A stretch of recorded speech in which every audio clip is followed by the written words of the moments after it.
A Garota que Você Deixou para Trás, de Jojo Moyes. Traduzido por Adalgisa Campos da Silva. Publicado pela editora Intrínseca. Texto de orelha. Obrigada a cozinhar para os soldados alemães que ocupam Saint-Péronne, na França, durante a Primeira Guerra Mundial, Sophie Lefebvre mantém exposto no restaurante da família o quadro pintado por seu marido, o artista Edward Lefebvre. O comandante responsável pela ocupação da cidade fica completamente envolvido pela imagem de Sophie na tela e parece também se sentir atraído por ela. Quando chega a notícia de que Edward foi enviado para um campo de prisioneiros, Sophie propõe uma troca arriscada na tentativa de garantir a liberdade de seu grande amor. Quase 100 anos depois, o retrato de Sophie tem agora lugar de destaque no quarto de Liv Halston, uma jovem viúva que mora numa casa com paredes de vidro. Presente de David, seu falecido marido, o quadro A Garota que Você Deixou para Trás tornou-se símbolo de todas as boas lembranças de um breve casamento. Quando Liv decide sair do luto e volta a se abrir para a vida, os herdeiros de Edward Lefebvre aparecem para reivindicar a posse da obra, alegando que o quadro foi roubado pelos alemães. Uma trama tecida com habilidade, A Garota que Você Deixou para Trás alterna momentos tristes e alegres, sem descuidar dos meandros das grandes histórias de amor e da delicadeza dos finais felizes. Dedicatória a Charles, como sempre. Parte 1, Capítulo 1. Saint-Péronne, outubro de 1916. Eu estava sonhando com comida. Baguetes crocantes com miolo branquinho, recém-saídos do forno, e um queijo maduro, as bordas escorrendo quase para fora do prato.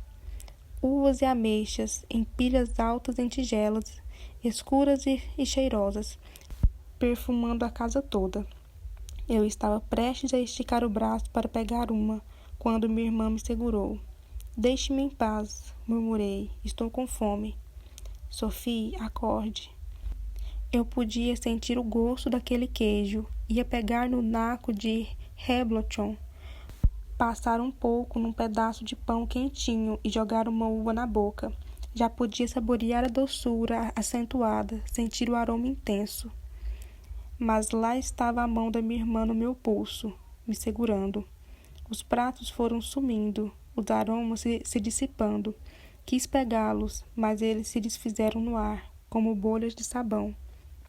Sophie, o quê? Eles estão com Aurélien. Virei de lado e pisquei. Como eu, minha irmã usava um gorro para se agasalhar. Mesmo à luz fraca da vela, seu rosto estava sem cor e os olhos arregalados do choque.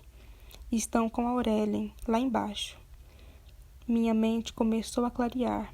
Dava para ouvir homens gritando no andar de baixo. Suas vozes ecoando no pátio de pedra. As galinhas cacarejando no galinheiro. Havia uma vibração terrível no ar da noite fechada.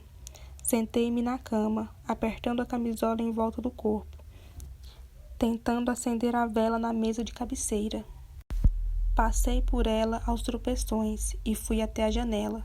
Vi os soldados lá no pátio, iluminados pelos faróis dos veículos deles, e meu irmão mais novo protegendo a cabeça com os braços, tentando se esquivar das coronhadas que lhe acertavam. O que está vendo? Eles sabem do porco. O quê? Monsieur Suel deve ter denunciado a gente. Ouvi do meu quarto os homens gritando. Estão dizendo que vão levar Aurélien se ele não contar onde está o porco. Ele não vai dizer nada, informei. Estremecendo ao ouvir nosso irmão gritar, mal reconheci minha irmã naquele momento. Ela parecia ter 20 anos a mais do que seus 24. Eu sabia que o meu semblante espalhava seu medo. Isso era o que eu havia temido. Há um comandante com eles. Se descobrirem, murmurou Helene, com pavor na voz, vão prender todos nós. Você sabe o que aconteceu com a Haas? Vão nos usar como exemplo. O que vai ser das crianças? Minha cabeça estava a mil, temendo que meu irmão falasse e me fizesse passar por idiota. Enrolei um chale nos ombros, fui na ponta dos pés até a janela e olhei para baixo. A presença do comandante sugeria que aqueles não eram apenas simples soldados bêbados, querendo compensar as frustrações com algumas agressões e ameaças. Estávamos em apuros. A presença deles significava que havíamos cometido um crime que deveria ser levado a sério. Vão descobrir, Sophie. Vai levar uns minutos e depois... Helene levantou a voz, entrando em pânico. Deu um branco nos meus pensamentos. Fechei os olhos e logo depois os abri. Desça, ordenei. Diga que não sabe de nada. Pergunte a ele o que Aurélie fez de errado. Fale com ele, distraia-o. Só me dê algum tempo antes de eles entrarem na casa. O que vai fazer? Agarrei o braço da minha irmã. Vá, mas não diga nada a eles, entendeu? Negue tudo. Minha irmã hesitou. Depois saiu correndo do quarto, com a camisola esvoaçando as suas costas. Não tenho certeza se já me senti tão só quanto naqueles poucos segundos. O medo me apertava a garganta, e o peso do destino da minha família estava sobre mim. Entrei correndo no escritório do papai e vasculhei desesperadamente as gavetas da imponente escrivaninha, jogando tudo no chão. Canetas velhas, pedaços de papel, peças de relógio, quebrados e contas antigas, agradecendo a Deus quando afinal encontrei o que procurava. Então desci apressada e abri a porta da adega e continuei a descer, pisando os frios degraus de pedras com passos tão firmes que quase não precisei do clarão trêmulo da vela. Abri a tranca pesada da adega dos fundos, que já estivera abastecida até o teto de barris de cerveja e bons vinhos. Afastei um dos tonéis vazios e abri a porta do velho forno de pão de ferro fundido.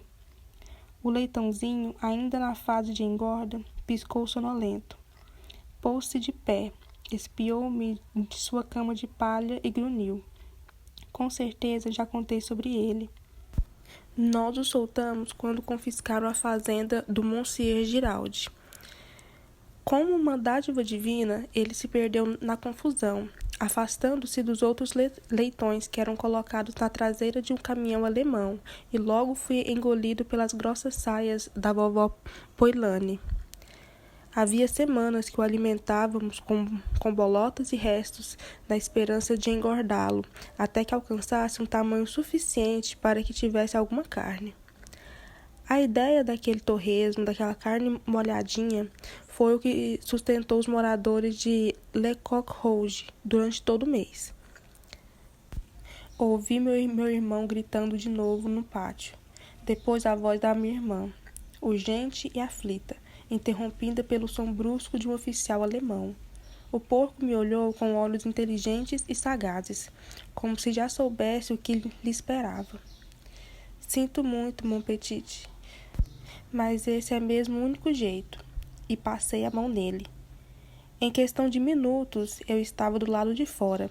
Havia acordado Mimi, dizendo-lhe apenas que ela devia me seguir, mas ficar calada. A menina já tinha visto tantas coisas naqueles últimos meses que obedecia sem questionar. Ela olhou para mim, abraçada ao seu irmãozinho bebê, deslizou para fora da cama e segurou a minha mão.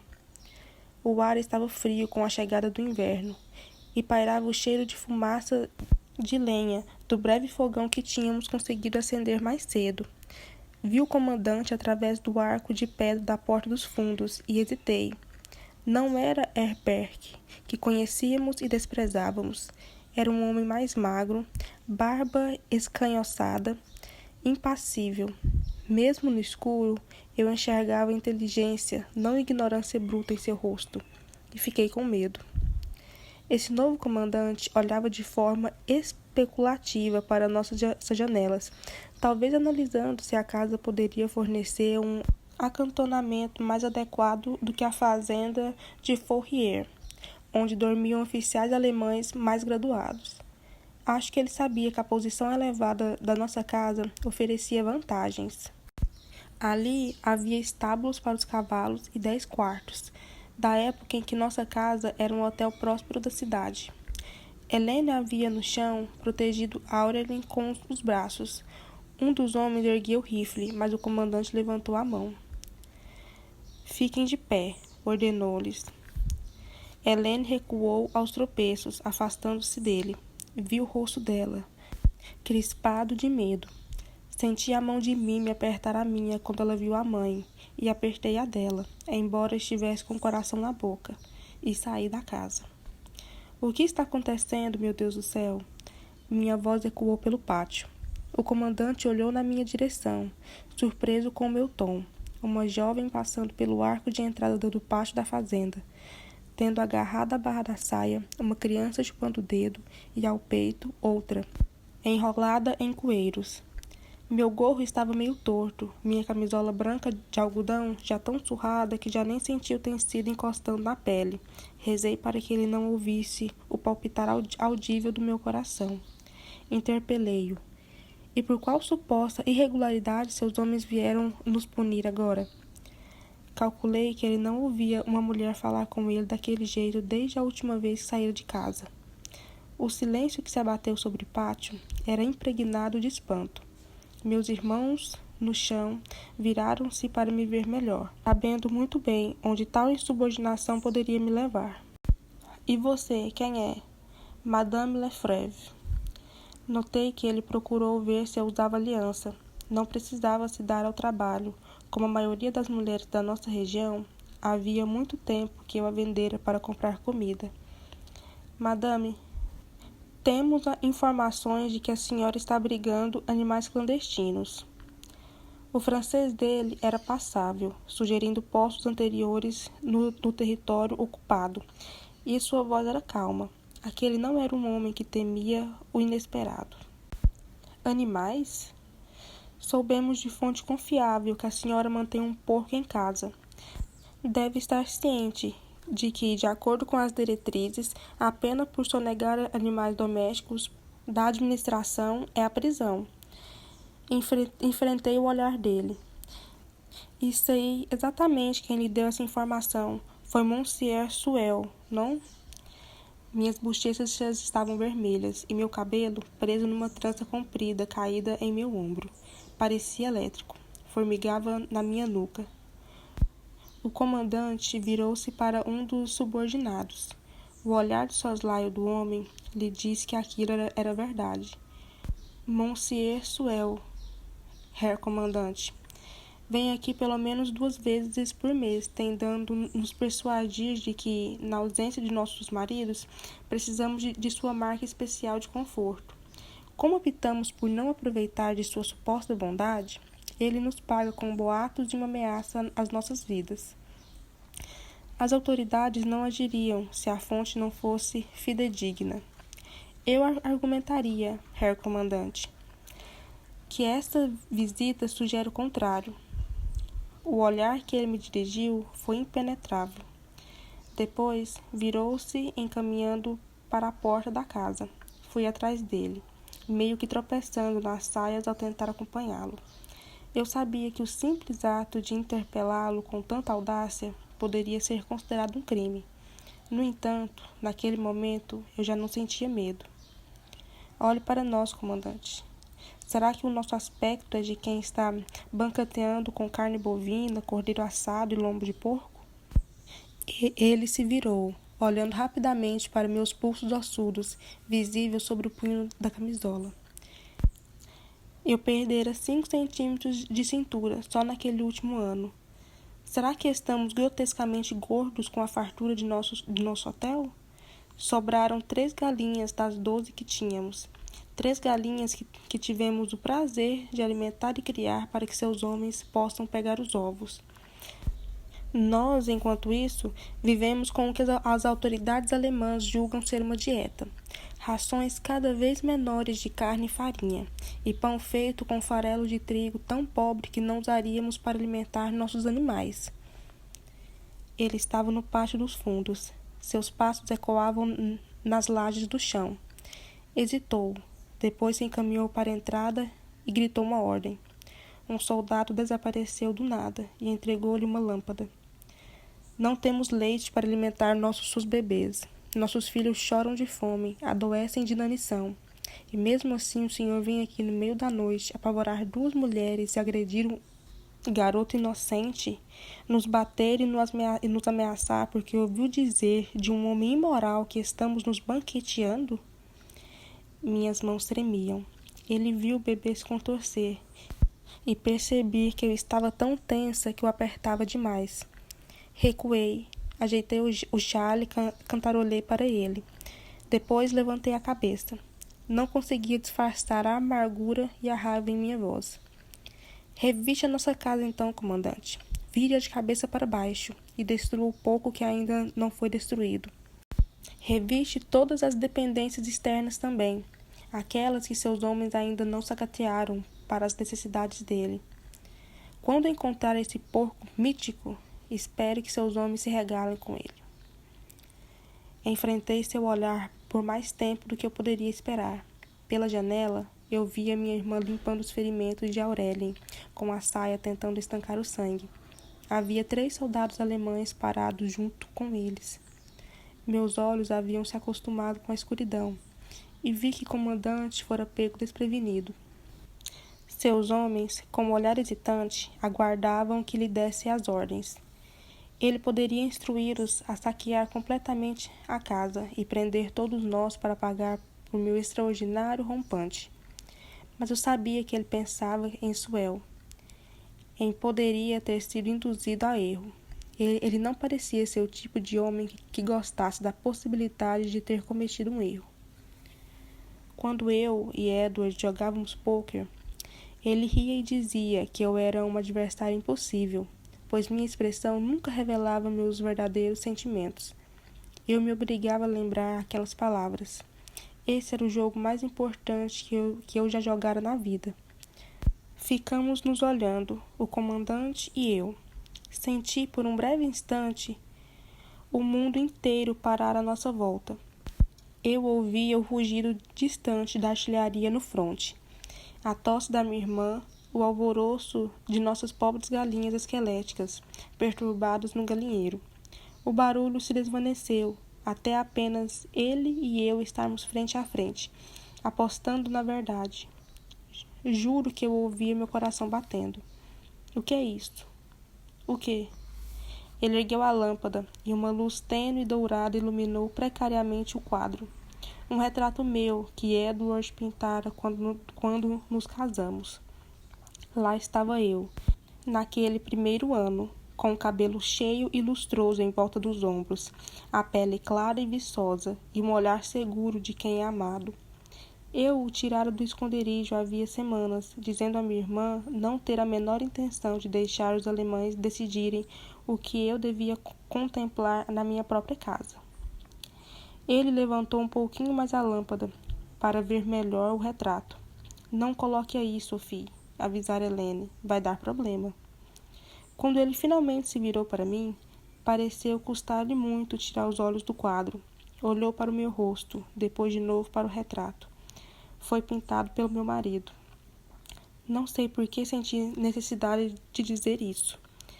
Talvez fosse a certeza da minha justa indignação. Talvez fosse a diferença visível entre a garota do quadro e a que estava diante dele. Talvez fosse a criança loura que chorava aos meus pés. Quem sabe até os comandantes, depois de 2 anos no cargo, estivessem cansados de nos importunar por faltas triviais. Ele olhou mais um pouco para o quadro, depois para o chão. Acho que ficou claro, madame. Nossa conversa não está encerrada, mas não vou incomodá-la mais essa noite. Ele captou minha expressão de surpresa mal controlada e vi que aquilo satisfazia algo em seu íntimo. Talvez fosse suficiente para ele saber que eu acreditava estar condenada. Era esperto esse homem, e sutil. Eu teria que tomar cuidado. Homens! Os soldados se viraram, obedecendo cegamente como sempre. Saíram em direção ao veículo, e sua silhueta desenhada sob a luz dos faróis. Segui-o e fiquei parada em frente à porta.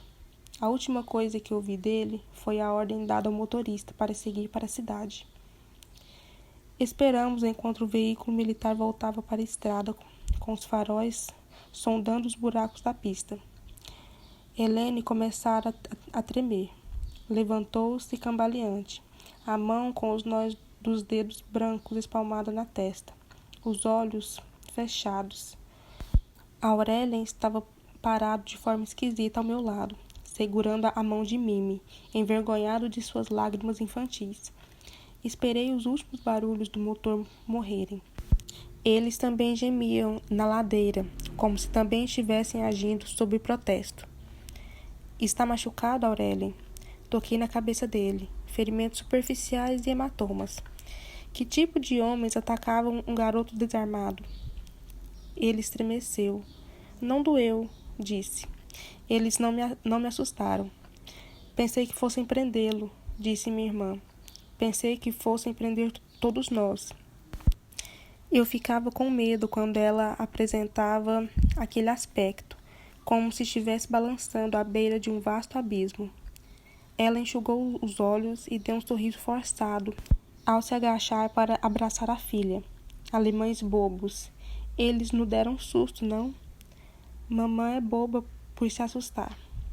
A menina observou a mãe, calada e solene. Às vezes eu me perguntava se algum dia veria Mimi sorrir de novo. Desculpem-me, agora estou bem, prosseguiu. Vamos todos entrar. Mimi, temos um pouco de leite. Vou esquentar para você. Enxugou as mãos na camisola ensanguentada e se estendeu para lhe dar o bebê.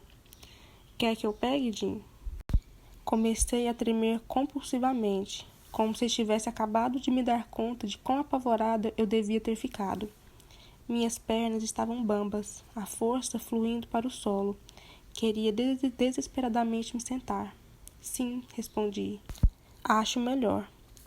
Minha irmã estendeu o braço, depois deu um gritinho. Aninhado nas mantas, bem enroladinho de modo a ficar pouco exposto à friagem da noite, estava o focinho cor-de-rosa e peludo do leitãozinho. O Jim está dormindo lá em cima, expliquei. Apoiou uma mão na parede para não cair. A Aurélia olhou em cima do ombro dela. Todos olhavam para o bicho. Mon Dieu, ele está morto? Anestesiado. Eu me lembrei que Papa tinha um vidro de clorofórmio no escritório, da época em que ele colecionava borboletas. Acho que vai despertar, mas vamos ter que encontrar outro lugar para guardá-lo quando eles voltarem. E vocês sabem que vão voltar. Então Aurélien sorriu, um raro e demorado sorriso de alegria. Helene se abaixou para mostrar a Mimi o leitãozinho desacordado, e elas riram. Helene ficava tocando o focinho dele, tapando o rosto com a mão, como se não conseguisse acreditar no que segurava. Você ficou com o porco na frente deles?